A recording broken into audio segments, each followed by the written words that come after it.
Hello again, Joan at Feisty, and today I want to do just a really quick, hopefully short version of my talk today. I want to talk about what happens when you add water to a whiskey. So there's that again misconception that you must add water to a whiskey in order for it to open up, right? Well, what does opening it up mean? I will talk about that.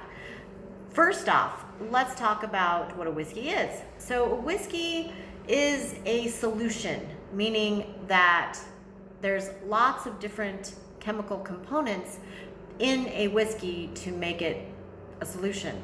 So there's the fatty acids, the oils, all the different chemical components, the water, the ethanol, all of that, right? So when you're mashing in, or when you're having your grains put in that are part of the recipe, in that mashing in process where it's being heated up, they're gelatinizing into its constituent parts, those grains each have a separate character depending on that particular grain, right? So when you're putting more than one grain together, those characters are going to integrate with one another. They're going to play with one another. They're actually going to influence each other's flavor.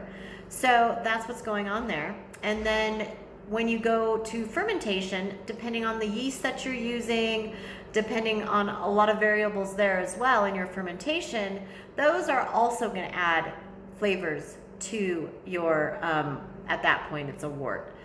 And then from there, you're taking it through the distillation process.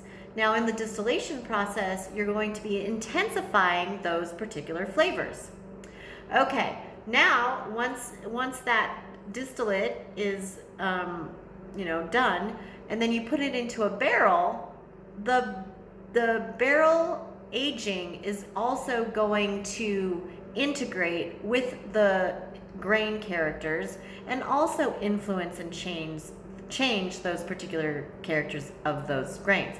So there's so much going on flavors, and really it's a coming together of all these different variables to produce your final product, which is art, right? So basically whiskey is an art form, and how you put all those variables together is the signature of that particular product.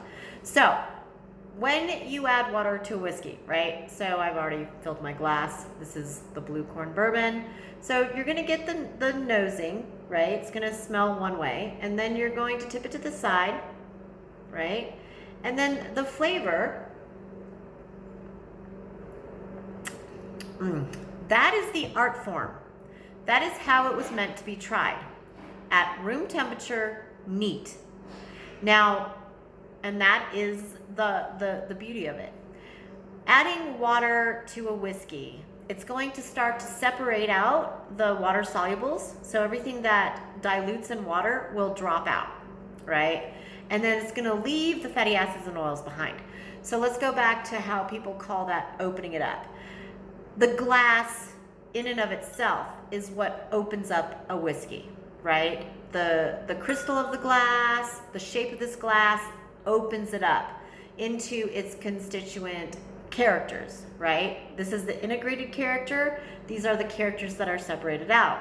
Florals, fruit, body of the grain, barrel. That's opening it up.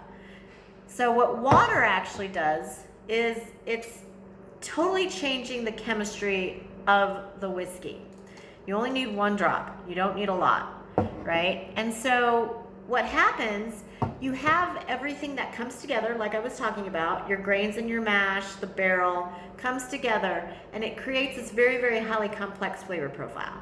When you add water, it splits that apart, and then the grain character will go forward, the wood sugar and the barrel characters will move back. Now, what happens here, the grains will be then separated out from one another. So they're no longer influencing each other's flavor, they're separated. Corn is by itself, it's more corny. Wheat is by itself, it's more grassy. Rye is by itself, it's more spicy. Barley malt is by itself, it's got more bold and robust. Sometimes a little harshness comes through. So they're all separated, and that's up front. Then the wood sugars are back. Also, when you add water to the whiskey, it's going to drop the proof, so it's going to totally mellow it out. Okay, that's fine. So I already added water to this. It's going to change the nose, right? So here, it toned down all of the grain character. I'm smelling more of the wood character here. More of the wood sugars, not necessarily oak. And then here, it seems way toned down, and rather than being robust in its characters and a very distinct layer of different scents, it's a little bit more muddled, right? So, and here also, I'm not getting the grain as much as I did prior, but I'm definitely getting more wood sugar. Okay, so that's the nose. Now on the flavor profile,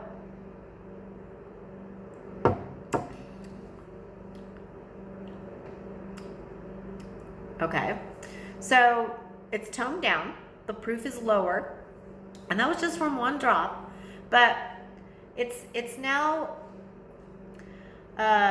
muddied. I'm not getting the nice, clear, crisp, distinct flavors. It's all muddy for this one.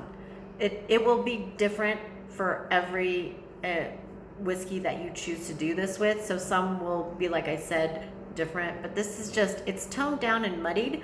What it feels like to me is you're taking this beautiful, vibrant creation, and then you're sedating it, and then you're dissecting it to get the different flavors, which is fun. I do add water if I'm trying to find a recipe to a whiskey, and I'm like, oh, I want to see exactly what percentage of the corn, the wheat, the rye, whatever, and pull out that barrel to see what characters of the barrel.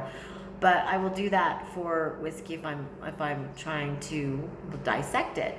Also, I will add water to a whiskey if the whiskey has a lot of heads and tails, to see if I can tone that out.